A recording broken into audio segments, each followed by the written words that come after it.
Welcome back, everybody, to another episode of Ask the Right Questions with Brandon Chisholm. And today we're going to cover a very interesting topic. And when I came up with this topic this past week, when I'm sitting down thinking about what topics could I come up with to talk about during the show to really, spark change internally, it hit me like a ton of bricks. This past week I've been kind of going through some issues with a particular dealership that I've been dealing with purchasing a car, and this this question and answer really applies to really help me out. When I thought about it this week, it really helped me out in taking charge and ownership over over this situation that I'm going through with this car dealership. But that's beside the point. And the question is going to involve math and numbers. So for all of you people who, don't like math, trigger alert, trigger warning. Nope. Hopefully this doesn't trigger, old memories from high school or college days where, you were in calculus or, trigonometry or some type of advanced math, class. So we're not gonna get that deep into math, okay? So there's no equations that, you have to figure out, okay? So you're safe. Now, like I said, it involves math, okay? It involves numbers. So when you think about it, numbers are really, we use numbers every day. Whether we realize it or not, we use numbers every day. Whether it's buying groceries, whether it's, driving somewhere, the distance that you have to drive, okay, the money that you spend, at the grocery store or at a gas station, if you are working out, the number of sets you have to do. Numbers are all around us, whether we like it or not. That's what I didn't realize, or that's what I realized after the fact in school, because like I said, before I wasn't really into advanced math, didn't really see the purpose of it to help me out in life. But nevertheless, here we are. And there's a particular equation, okay, that we're going to use in different particular numbers. So let's get right into the question. And the right question for today is simply, what math equation did you not really account for in life? What math equation did you not really account for in life? And we're going to use fractions, okay? Now, the reason we're using fractions is because it's perfect for the question of the topic. It's perfect for the topic that we're talking about. So let's set up the foundation for it, right? So you have, what are the parts of a fraction? The parts of a fraction are simply a numerator, a denominator, and you have your sum. So with your numerator, what does the numerator represent, in reality for us? The numerator represents life, okay? Every experience that you've had up until this point, from birth to however old you are now, you've accumulated knowledge, resources, things that you've consumed from a health perspective. All of these things, or from a food perspective, all of these things have contributed to who you are right now to this day, okay? Good or bad or indifferent, okay? So that's life. So when you think about it, your numerator is that. Life, it's a constant change. Okay, the numerator can consistently change. Now you have your denominator. Now your denominator is you, okay? So, you are who you are at your core being, and all of the things that you've accumulated over life in terms of knowledge and information. And then you have the sum. And the sum is your reality. So you have, now your reality is all of your realized life experiences. Not the fears that you've had about different things, not the anxiety that you've had. Reality consists of all of the real things that have happened to you in life. Like right now, you're watching this video. This is real. You're in the moment. This is the only thing that exists right now. Reality. Now, when you look at that equation, what do you think about? Okay, I want you to think for a second. What do you think about? I know you're wondering, like, well, how do you? So I see how you broke it down, but how do you answer the question? So the question is simple. The answer to the question is simply this: if your reality doesn't look or isn't the way you perceive it to be to this day, then you have to look at the equation. What's wrong? What's the one thing in the equation that you can control? You can't control the numerator that much, because when you think about it, control in a sense can be an illusion. Okay, we think we have a level of control over life. However, we don't. There's a certain level of control that we do not have over life, over the thing, information and things like that. However, the one thing that you can control is the numerator.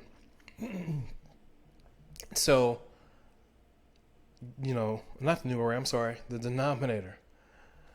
So when you think about it, the one thing you can control is you. You are the common denominator in your own life. So if things aren't looking the way you want it, if the sum total of reality, over yourself equals, if life over yourself equals your reality, then if reality isn't looking the way you want, the one common denominator is you. And when you think about it from a math perspective, the common denominator rarely changes, right? The numerator changes a lot. The common denominator, the denominator rarely changes. That's why they call it the common denominator, because it's common amongst different problems, different equations. And when you look at it and you apply it to life, you are common over all of the different events that have happened in your life. Like I said, good, bad, or indifferent. You are the common denominator. Okay. And I developed this mentality later in life in terms of I am the common denominator, using fractions. I am the common denominator of my own life. However, the foundation for that was set when I was a kid. I'll give you a story. When I was younger, in my teenage years, I had a car, right? So my parents bought me a car, 1989 Nissan Maxima. And these are the Nissan Maximas with the new body style, not the box body style, the new body style. So, me, I think I'm pimping. I'm like, hey, I got the Nissan Maxima, okay? Had the Beats in the back, with the Alpine radio. You know what I'm saying? I thought I was doing something. So, parents bought me that car. And fast forward, there was an instance where I had some work that needed to be done to the car. And I needed to buy a part. So it was a used car, of course. And this is like back in, I don't know, this is like the mid to late 90s when I got the car. Long time ago. I'm aging myself.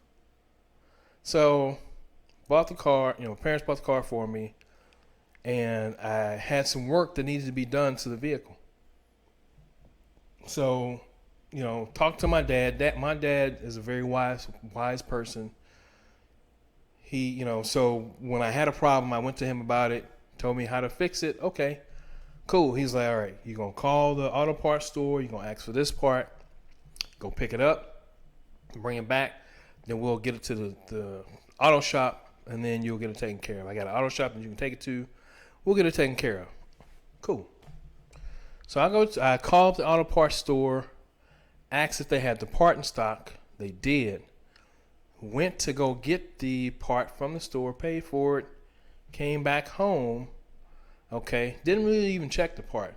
Took the car to the shop, get to the shop, and I give the guy the part, and he's like, yeah, man, this is the wrong part. I'm like, dang, that's the wrong part. I'm like, they supposed to give me the right part. So I went back home, and my dad, he's like, okay, well, what's going on with the car? Told him what happened, and he asked me, he said, well, when you called the auto parts store, did you tell them the parts that you wanted? I said, yeah, I told them the part that I wanted. He said, when you got there, he said, you got there, you paid for it, they gave you the part, right? He's like, did you check it? It's like, did I check it? No, I ain't check it. I didn't think I had to check it. That's why I called them to ask for the part so I wouldn't have to check it. And I said it kind of in a smart kind of way. And he was like, man, he had some choice words, but he was like, man, I don't give a damn. What did he say? He said, look here, man, I don't give a damn what happened, okay? It's your fault that you don't have the right part. So don't give me these excuses about, well, they should have, checked the part before you left the store. He's like, no, it's your fault you didn't have the part.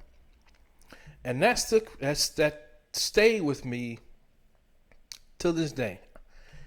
And the lesson in that was simply this. Hey, look, it's your responsibility for things that you are involved in life. That's your responsibility, not anyone else's, okay? And that applies to anything, any area in life. It's your responsibility in terms of how much money you make on a job. It's your responsibility that determines whether you attain a certain level of success or growth as a person.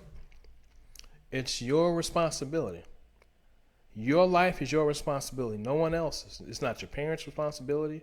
Of course, they have a responsibility to you as a child, and up into as a caretaker, up until a certain point, and then they ease back and how their responsibilities for you.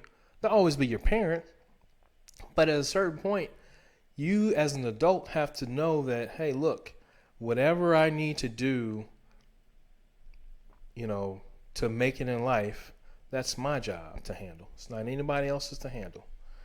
Which goes back to you are the common denominator in your own life. So I want you to really, the next time you have a situation or something that kind of upsets you, or a challenge that you come across, I want you to think about that. That you know what? I am the common denominator in my life. I have power over myself, to determine the outcomes. And another thing that teaches you is it teaches you to not be a victim. Me personally, I cannot stand when people play the victim card. That's a pet peeve of mine. If do not play the victim. Now I know, it's one thing to vent about different things, but I'm a solutions-based person. Whenever I hear a problem, I immediately go into a solutions mindset. How can I solve this problem? Okay? Because I'm not a victim. Another reason why, it teaches you not to be a victim, it gives you, another thing it does is it gives you the mentality that, hey, not to give power to people who don't control who you are. When you play a victim, you give power to the other person, okay?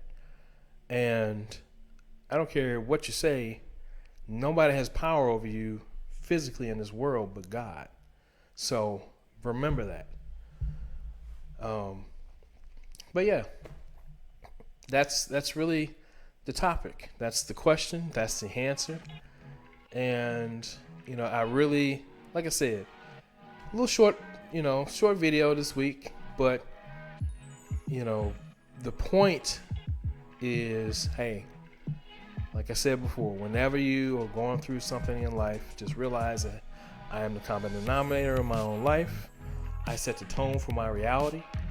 I have total autonomy, total power over what my life looks like. As long as I have the right resources, the right information, and in the information age, there's an abundance of information. So you should never you should never feel in a position that you don't have information at your disposal or you don't know something, because it's nothing for you to take that little mini computer out of your pocket, called a cell phone, and type it into Google, or just, people think Google is, we're not even going to that. But like I said, type it into Google, figure out, go through the search, figure out what you need to know, go to the library, figure out the information that you need to solve whatever problem you have. The information's out there. There's nothing new under the sun. Most people have gone through what you've gone through in life. So you're not alone. You're never alone in this life. God is always with you, if you believe in God. So yeah, that's it. That's all I got. I hope you enjoyed today's episode. Like I said, for me, when I initially came up with the question and just the thought around it and the lesson behind it, it really hit home for me, and I thought about the situation with, years ago with my car, with my dad. So like, share, subscribe to the video, subscribe to the channel, ask the right questions, and I shall talk to you soon, everybody. Take care. Have a blessed one.